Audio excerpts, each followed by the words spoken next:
अस्सलाम वालेकुम friends, welcome to Jubilee Travels YouTube channel. एक और लेटेस्ट अपडेट के साथ मैं आपकी खिदमत में हाजिर हुआ हूँ।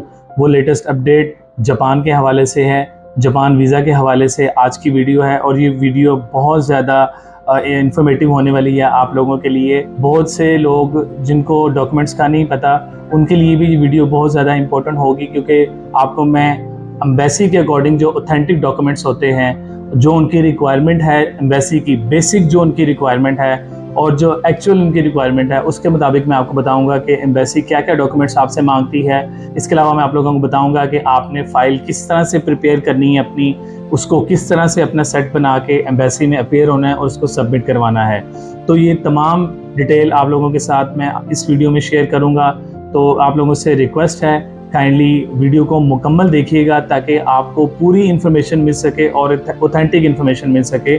और इसके अलावा मैं आप लोगों से रिक्वेस्ट करूंगा, काइंडली हमारे यूट्यूब के चैनल को सब्सक्राइब कर दीजिएगा ताकि हर आने वाली लेटेस्ट वीडियो आप तक पहुंच सके। जैसा कि आप लोगों को पता है कि जापान ने अपनी वीज़ा फ़ीस को ख़त्म कर दिया था, जिसकी वजह से बहुत से लोगों ने जापान का वीज़ा अप्लाई किया और बहुत से लोगों का जापान का वीज़ा लगा भी। आप यूँ समझ लें कि जापान की वीज़ा रेशो 90%, मोर देन 90% रही, जिसकी वजह से बहुत से लोगों ने फ़ायदा उठाया और स्टिल लोग इससे फ़ायदा उठा रहे हैं। तो जो लोग अभी तक जापान का वीज़ा नहीं अप्लाई कर सके या अगर वो करना चाहते हैं तो उनको नहीं पता कि जापान का जो अप्लाई करने का क्या तरीका है, डॉक्यूमेंट्स क्या हैं, एम्बेसी की टाइमिंग क्या है, अपॉइंटमेंट का क्या तरीक़ाकार है, तो ये तमाम तर मालूमात मैं आपको इस वीडियो में दूंगा।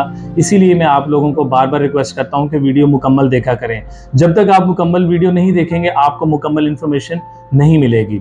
सबसे पहले मैं बात करूंगा जापान की जो प्रोसेसिंग टाइम है, उसकी मैं बात करूंगा कि जापान की जो प्रोसेसिंग टाइम है वो 5 to 8 वर्किंग डेज़ में आपका वीज़ा लग के आ जाता है। अगर आप डॉक्यूमेंट्स सबमिट करवाते हैं, लेट्स सपोज कि आपने अपने डॉक्यूमेंट्स मंडे को जमा करवाए हैं, तो आपका वीज़ा फ्राइडे या नेक्स्ट वीक के मंडे ट्यूसडे में आपका वीज़ा लगकर आ जाएगा वर्किंग डेज़ के अंदर। तो ये बड़ी अच्छी चीज़ है एक तो बहुत बड़ी कंट्री है जापान और उसका वीज़ा आपको बड़ी आसानी से भी मिल रहा है और इतनी जल्दी मिल रहा है, और उस सबसे जो बड़ी बात है कि वीज़ा फ़ीस भी नहीं है। तो कोई भी, मेरे ख्याल से कोई भी एम्बेसी इतना फैसिलिटेट नहीं करती जितना जापान कर रहा है। और मैं आप लोगों को बताता चलूँ कि जापान की वीज़ा की और फिर वीज़ा लेके ट्रैवलिंग कर जो आप करते हैं, इसकी बहुत वर्थ है। जापान की ट्रैवल हिस्ट्री की बहुत वर्थ है। अगर आप किसी बड़ी कंट्री में ट्रैवल करना चाहते हैं, जैसे कि यूके, यूएसए, कनाडा, ऑस्ट्रेलिया या शेंजन के किसी स्टेट में अगर आप अप्लाई करना चाहते हैं, तो जापान के वीज़ा की और जापान के ट्रैवल की बहुत वर्थ है। इससे आपकी ट्रैवलिंग हिस्ट्री बहुत ज़्यादा इम्प्रूव होती है, बल्कि स्ट्रॉन्ग होती है। अभी जापान वीज़ा ग्रांट कर रहा है और वीज़ा फ़ीस भी नहीं है, आप लोगों को इससे फ़ायदा उठाना चाहिए। तो जो लोग अप्लाई करना चाहते हैं उनको डॉक्यूमेंट्स का नहीं पता चलता, उनको मैं बताता चलूँ कि जापान के लिए डॉक्यूमेंट्स क्या क्या चाहिए होते हैं, जापान वीज़ा के लिए क्या क्या डॉक्यूमेंट्स चाहिए होते हैं। नंबर 1 है आपका पासपोर्ट। पासपोर्ट आपका 6 मंथ्स तक वैलिड होना चाहिए, 6 मंथ्स या इससे ज़्यादा, मिनिमम 6 मंथ होना चाहिए। 6 मंथ्स या इससे ज़्यादा आपका वैलिड होना चाहिए आपका पासपोर्ट अगर आप वीज़ा अप्लाई कर रहे हैं। और अगर आपके जो प्रीवियस पासपोर्ट हैं उनकी कॉपीज़ आपने नहीं लगानी। ये मैं आपको कुछ चीज़ें बताऊंगा जो कि लोग करते हैं और वो आपके डॉक्यूमेंट्स वापस कर देते हैं। मैं आगे चल के आपको बताऊंगा वो आपके डॉक्यूमेंट्स क्यों वापस करते हैं। तो पहले आपको बताऊं कि डॉक्यूमेंट्स क्या क्या लगते हैं। इसमें जो आपका पासपोर्ट है, पासपोर्ट के साथ जो प्रीवियस पासपोर्ट है उसकी कॉपीज़ आपने नहीं लगानी है। जितने भी पासपोर्ट हैं, लोग प्रीवियस पासपोर्ट्स की कॉपीज़ भी, फोटो कॉपीज़ साथ लगा देते हैं अपनी एप्लीकेशन के साथ, तो वो आपको रिटर्न कर देते हैं। इसके अलावा आपकी पिक्चर होनी चाहिए पासपोर्ट साइज़ की, वाइट बैकग्राउंड के साथ। आपने एक चीज़ हमेशा याद रखनी है कि जो आपकी पिक्चर होती है वो हमेशा फ्रेश पिक्चर बनवाएं। कभी भी आप पुरानी पिक्चर्स मत लगाया करें। जब आप एम्बेसी में अप्लाई कर रहे होते हैं तो आप अपनी पुरानी पिक्चर मत लगाया करें। होता क्या है कि आपके पासपोर्ट पे आपकी पिक्चर और आ रही होती है और आपके आईडी कार्ड पे पिक्चर और होती है, और जब आप वैसे पिक्चर बनवाने जाते हैं तो वो और होती है, जिसकी वजह से जो एम्बेसडर होता है, जो वीज़ा ऑफिसर होता है, जिसने डिसीजन लेना होता है, वो जब आपके डॉक्यूमेंट्स देखता है और वो मिसमैच हो रहे होते हैं, वो कंफ्यूज हो जाता है। तो ये भी एक वजह होती है वीज़ा रिफ्यूज़ होने की। मैं कतन ये नहीं कह रहा कि इसी वजह से वीज़ा रिफ्यूज़ होते हैं, लेकिन कहीं ना कहीं ये भी एक वजह हो सकती है वीज़ा रिफ्यूज़ होने की कि आपकी पिक्चर कहीं और होती है, आईडी कार्ड पे और होती है और पासपोर्ट पे और होती है। तो आपने हमेशा एक ख्याल रखना है कि जब भी वीज़ा अप्लाई करें किसी एम्बेसी में, फ्रेश पिक्चर बनवाएं और वो वाइट बैकग्राउंड के साथ आपकी पिक्चर होनी चाहिए। 2 चीज़ें बता दी हैं, एक पासपोर्ट और एक आपकी पिक्चर वाइट बैकग्राउंड के साथ। नंबर 3 पे है आपका आईडी कार्ड। आईडी कार्ड की आपने कॉपी कर लेनी है फ्रंट एंड बैक की, और उसको A4 साइज पेपर के ऊपर आपने कॉपीज़ निकाल लेनी है। जो छोटा साइज़ होता है आईडी कार्ड का साइज़, उस साइज़ की आपने कॉपीज़ नहीं लगानी है, आपने A4 साइज़ की कॉपी लगानी है। इसके अलावा आपकी बैंक स्टेटमेंट होनी चाहिए, 3 मंथ्स की आपकी बैंक स्टेटमेंट होनी चाहिए, और उसको साइन एंड स्टैम्प भी हों। बहुत से लोग जब बैंक स्टेटमेंट निकलवाते हैं या अकाउंट मेंटेनेंस लेटर निकलवाते हैं तो वो साइन एंड स्टैम्प नहीं होते हैं, जिसकी वजह से एम्बेसी वो एक्सेप्ट नहीं करती है डॉक्यूमेंट्स। तो आपने हमेशा ख्याल रखना है कि जब भी आप बैंक स्टेटमेंट निकलवाएं वो साइन एंड स्टैम्प होनी चाहिए, और ई बैंक स्टेटमेंट आपने नहीं लगानी है, वो किसी भी एम्बेसी में एक्सेप्ट नहीं होती है। इसके अलावा आपने ये भी ख्याल रखना है कि आपकी बैंक स्टेटमेंट 10 दिन से पुरानी नहीं होनी चाहिए। 10 दिन के अंदर अंदर अगर आपकी बैंक स्टेटमेंट है तो वो आप साथ अटैच कर सकते हैं अपनी एप्लीकेशन के साथ, और वो एक्सेप्ट होती है। इसके अलावा मैं आपको बताता चलूँ, आपका एम्प्लॉयमेंट लेटर चाहिए होता है। अगर आप जॉब पर्सन हैं तो आपका एम्प्लॉयमेंट लेटर लगता है, वो भी कंपनी के प्रॉपर लेटर हेड के ऊपर, वो भी साइन एंड स्टैम्प होता है। एम्प्लॉयमेंट लेटर के ऊपर आपकी मुकम्मल डिटेल होनी चाहिए कि आपका डेजिग्नेशन क्या है, कितनी देर से आप जॉब कर रहे हैं, आपका पर्पस ऑफ विजिट क्या है जो आप दूसरी कंट्री में जा रहे हैं, और आप इस कंपनी से कितनी सैलरी अर्न कर रहे हैं। ये सारी डिटेल मेंशन किया करें एम्प्लॉयमेंट लेटर के अंदर। इसके अलावा एम्प्लॉयमेंट लेटर के साथ आपकी सैलरी स्लिप्स लगती हैं, 3 मंथ्स की सैलरी स्लिप्स आपको रिक्वायर्ड होती हैं, वो भी आपने साइन एंड स्टैम्प करवानी है।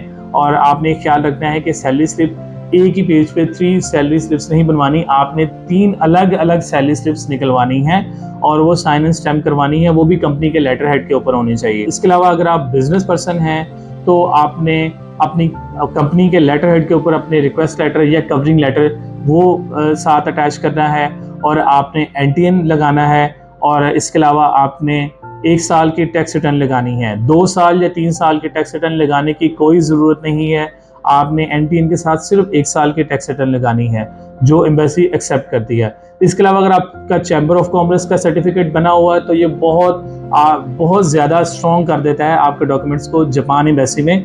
चाइना एम्बेसी में भी बड़ी वर्थ है चैम्बर ऑफ कॉमर्स का जो सर्टिफिकेट होता है उसके कार्ड की, उसकी मेंबरशिप की। इसी तरह जापान में भी उसकी बड़ी वर्थ होती है। अगर आपका चैम्बर ऑफ कॉमर्स का सर्टिफिकेट है और कार्ड है, मेंबरशिप कार्ड है, तो वो आप उसकी कॉपी साथ ज़रूर लगाया करें। इसके अलावा कोई एडिशनल जो डॉक्यूमेंट्स होते हैं, एडिशनल डॉक्यूमेंट मतलब अगर आपका पासपोर्ट लॉस्ट हो चुका हुआ है तो उसकी FIR पुलिस रिपोर्ट होती है, उसकी उर्दू वाली ओरिजिनल जो होता है पेपर वो, और इंग्लिश का ट्रांसलेशन के साथ वो साथ अटैच करें। और इसके अलावा कोई आपका प्रॉपर्टी का डॉक्यूमेंट है तो उसकी भी कॉपी लगानी है, ओरिजिनल डॉक्यूमेंट्स लगाने की ज़रूरत नहीं है।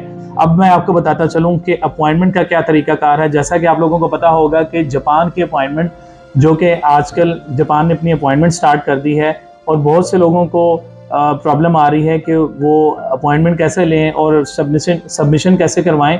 तो घबराने की कोई ज़रूरत नहीं, आप डायरेक्ट जाके वॉक इन पे जापान की अपॉइंटमेंट हासिल कर सकते हैं। अगर आपने अपनी एप्लीकेशन डॉक्यूमेंट्स आपने कंप्लीट कर लिए हैं तो आप अपने डॉक्यूमेंट्स लेके जाके इस्लामाबाद जब एम्बेसी में जाएंगे तो वहाँ वॉकिंग के ऊपर आपको इसकी अपॉइंटमेंट मिल जाएगी। सबमिशन टाइम का मैं आपको बताता चलूँ कि डॉक्यूमेंट्स का जो सबमिशन टाइम है वो सुबह 9 से सुबह 11 बजे तक का टाइम है, सिर्फ 2 घंटे का टाइम होता है। इस 2 घंटे में एम्बेसी डॉक्यूमेंट्स फाइलिंग जो है वो सबमिट करती है, डॉक्यूमेंट्स आपसे रिसीव करते हैं। और साथ साथ आपको ये भी बताता चलूँ कि एम्बेसी का उन्होंने एक लिमिट रखी हुई है, जितनी लिमिट की वो एप्लीकेशंस एक्सेप्ट करते हैं। 25 से 30 एप्लीकेशंस वो डेली की लेते हैं, और सुबह 9 से 11 बजे तक ये 2 घंटे में आपकी एप्लीकेशंस लेते हैं। तो जब अगर आप अप्लाई करने जा रहे हैं तो आपको एक ख्याल रखना होगा कि आप जब वहाँ पे जाएं एम्बेसी में, आप कोशिश करें कि आप 9 बजे से पहले पहुँच जाएं, 7 बजे या 8 बजे पहुँच जाएं, ताकि आपको वहाँ जाकर प्रॉब्लम ना आए। आपकी बारी पे जब आपकी बारी आए तो आप वहाँ पे अपने डॉक्यूमेंट्स जमा करवा सकें। अपॉइंटमेंट का भी मैंने आपको बता दिया कि अपॉइंटमेंट आपने किस तरह से लेनी है। कोई बड़ी आसानी से आपको अपॉइंटमेंट मिल जाती है, और वीज़ा फ़ीस इसकी सबको पता है कि फ्री है। कोई इसके चार्जेस नहीं हैं, कोई एडिशनल चार्जेस नहीं हैं, कोई सर्विस चार्जेस नहीं हैं। तो ये वो तमाम तर लेटेस्ट अपडेट हैं जो जापान वीज़ा के हवाले से मैं आपके साथ शेयर करना चाहता था। और एक और चीज़ मैं आपको बताता चलूँ, फेक डॉक्यूमेंट्स मत लगाया करें। अगर आप एम्प्लॉय हैं, जॉब पर्सन हैं या बिजनेस पर्सन हैं, तो उस सूरत में ही आप अपनी एप्लीकेशन जमा करवाएं, आप वीज़ा अप्लाई करें। अगर आप जॉब पर्सन नहीं हैं, आप कुछ भी नहीं करते, तो काइंडली खुदारा फेक डॉक्यूमेंट्स मत लगाया करें। इससे क्या होता है, इससे एम्बेसी जो है जो आपके डॉक्यूमेंट्स जब देखती है तो वो वेरिफिकेशन करती है। तो जब वेरिफिकेशन करते हैं तो वो फेक डॉक्यूमेंट्स होते हैं, जिसकी वजह से आपका वीज़ा रिफ्यूज़ हो जाता है। और आपको बताता चलूँ कि कोई भी एम्बेसी के पास ये राइट है कि आप फॉल्स इन्फॉर्मेशन जो देते हैं, जो फेक डॉक्यूमेंट लगाते हैं, हमेशा याद रखिएगा फेक डॉक्यूमेंट्स फॉल्स इन्फॉर्मेशन में आता है, और जो फॉल्स इन्फॉर्मेशन होती है उसके खिलाफ वो क्राइम में आता है एम्बेसी की नज़र में, और एम्बेसी आपके खिलाफ एक्शन भी ले सकती है। तो ये तमाम चीज़ें आप जहन में रखा करें। आप जब भी अप्लाई करें आपके डॉक्यूमेंट्स ऑथेंटिक होने चाहिए। अगर आपके डॉक्यूमेंट्स इनकम्प्लीट हैं तो आप थोड़ा सा वेट कर लें, 1 महीने वेट कर लें, 2 महीने कर लें, 6 महीने वेट कर लें, उसके बाद अप्लाई करें। ऐसा नहीं है कि अगर आपके डॉक्यूमेंट्स नहीं हैं तो आप ज़बरदस्ती से पकड़ के फेक डॉक्यूमेंट्स बना के आप अप्लाई कर दें। इसकी वजह से एक तो वीज़ा भी रिफ्यूज़ हो जाता है और वो आपके खिलाफ एक्शन भी ले सकते हैं। तो जापान की ये तमाम तर लेटेस्ट अपडेट्स ही जो मैं आपके साथ शेयर करना चाहता था। अगर आप जापान का वीज़ा अप्लाई करना चाहते हैं तो आप हमें कांटेक्ट करें। हमारा जो इंस्टाग्राम का पेज है, इसके अलावा हमारा फेसबुक का पेज है, और हमें आप यूट्यूब के हमारा जो नीचे कमेंट सेक्शन में भी कमेंट कर सकते हैं। हमारा नंबर भी नीचे चल रहा होता है। आप हमें किसी भी हमारा जो सोशल मीडिया अकाउंट है वहाँ पे हमें अप्रोच कर सकते हैं, हमें कांटेक्ट कर सकते हैं जापान वीज़ा के हवाले से। और अल्हम्दुलिल्लाह हमारा जो जापान की वीज़ा रेशो है वो अच्छी है, अभी तक कोई वीज़ा भी रिफ्यूज़ नहीं हुआ। और दूसरा ये है कि हम एम्बेसी के अकॉर्डिंग फ़ाइल रेडी करते हैं, कोई फेक डॉक्यूमेंट, कोई एक्स्ट्रा डॉक्यूमेंट लगाने की ज़रूरत नहीं होती है। तो जाते जाते आप लोगों से रिक्वेस्ट है कि अगर आपको वीडियो अच्छी लगे आज की, तो आप इसको लाइक कर दीजिएगा और हमारे यूट्यूब के चैनल को सब्सक्राइब भी कर दीजिएगा, ताकि हर आने वाली लेटेस्ट वीडियो आप तक पहुंच सके। Thank you so much.